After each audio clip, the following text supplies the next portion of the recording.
Gasoline on the fire. You're the master. Yes. Thank you, Monsignor, again for a wonderful day, and to everybody for a fantastic discussion. Multilateralism is not under threat per se in most of the world. It is under threat because of the United States. And I want to say this clearly, because it's not a game and it's not to provoke, it's to discuss. Okay. The U.S.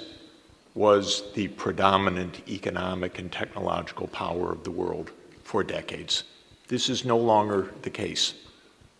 It is a powerful country economically and technologically, but it is no longer a dominant power.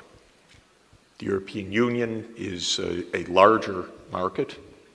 China is a comparable market, and the spread of technology is worldwide.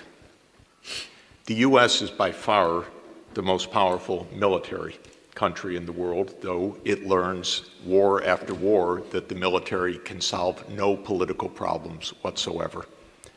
We have 6,000 nuclear warheads, 800 military bases around the world. We are involved in 14 shooting wars right now, have instigated multiple wars. The U.S. is a problem.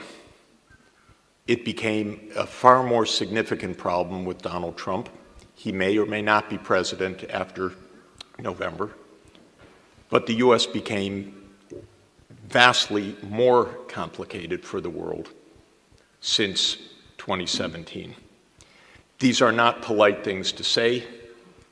Nobody likes to say them, but I want to say them to explain a few things that I think are extremely important. The U.S. has blocked every multilateral initiative of recent years.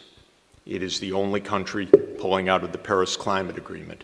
It is the only country that pulled out of the JCPOA agreement with Iran.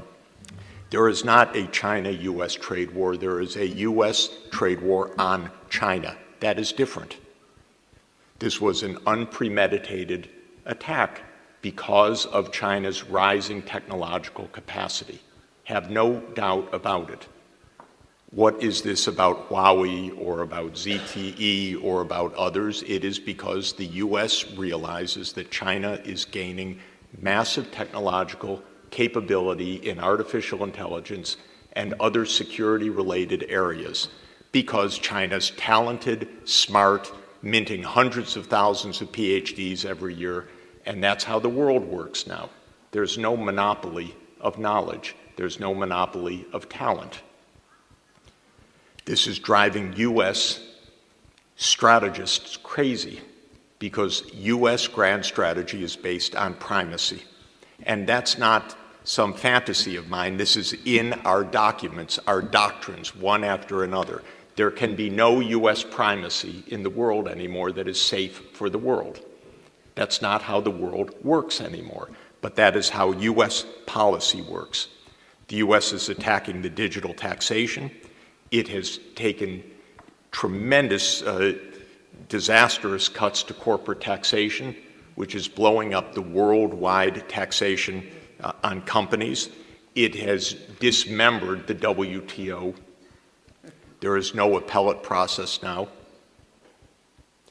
It now claims that it's going to adjudicate exchange rates and put unilateral tariffs against countries that the U.S. alone deems to be manipulating the exchange rate. Well, I know our Treasury, and with all respect, they don't have a clue about how foreign exchange markets work. This is, of course, pure politics, top to bottom. It has nothing to do with anything meritorious other than the idea of temporary advantage in some geopolitical contest and context.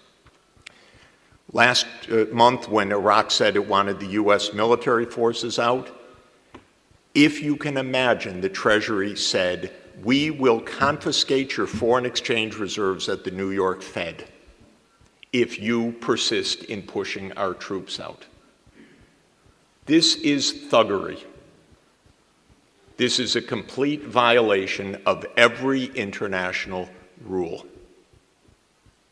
This is truly what we are facing.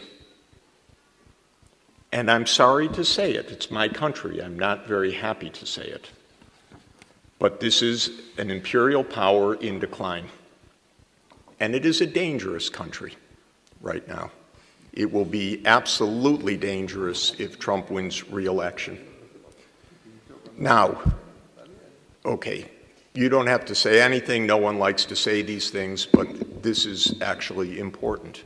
The world can't stop because of the United States. We can't stop the Paris Climate Agreement. We can't stop having G20 meetings. We can't stop having tax reform. We can't stop having digital taxation. We can't have the United States adjudicate exchange rates. That's the job of the IMF. We can't not have an appellate system at WTO. We cannot have one country that is 4.2% of the world population and still 15% of world output, but not 50% of world output, decide on the international structure on which the other 96% depend for their lives now. Moreover, in the United States, Mr. Trump does not have a majority backing. So it is quirks of many things that give unilateral power to a small coterie of people to dismantle the international system right now. What I would just beg of you who are running the international system, have an open discussion. Don't be cowed by bullying.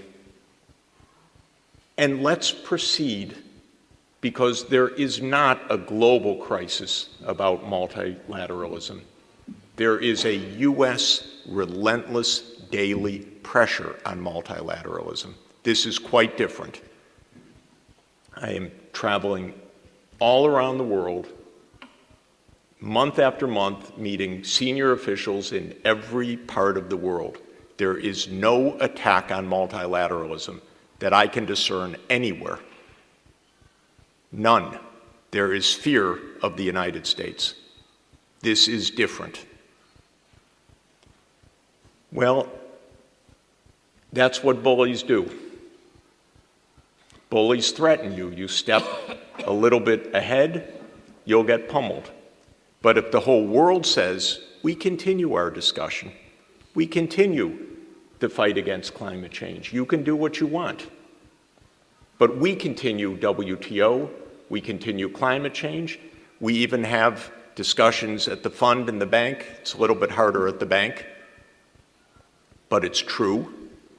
It's a whole board. Last time I checked, the United States, it's 16% of the vote, I believe, not 84, and there's another 84%. The General Assembly routinely votes 185 against the United States on almost everything right now. One after another, it's the US and 2 or 3 allied countries.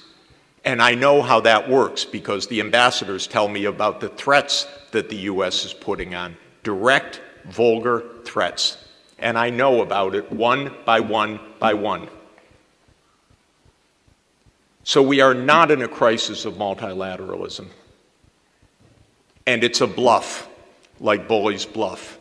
The US cannot blow up its own economy the way that they pretend they can. But if every country backs down one by one, then the bully gets the way. These issues are too important to be determined by Mr. Trump. It's not only Mr. Trump, because US unilateralism has been in vogue now for about 20 years. Actually, after 1992, the US went crazy, thinking it had, quote, won the world, and then it believed its own press release that it was the new Rome and that it was the sole superpower and that it was the indispensable nation. So this has been true since 1992. But it got a lot worse right now because the overt hostility against everybody, the threats against everybody, the lawlessness against everybody is completely unprecedented. And it's an abuse of our laws in the United States every day because Trump has none of this authority. This is under national emergency legislation that he's taking these actions. How can he threaten France with a tariff on wine because France rightly says that there should be a digital tax? You think that's an American law? Of course not. This is lawlessness, complete lawlessness. So we had a good discussion today. There is really a big consensus on this world for a decent world. It's not unanimous, but let's not depend on unanimity. Let's move forward when a large part of the world wants to do the right thing. Thank you. Well, thank you, Jeffrey. You vote, we don't.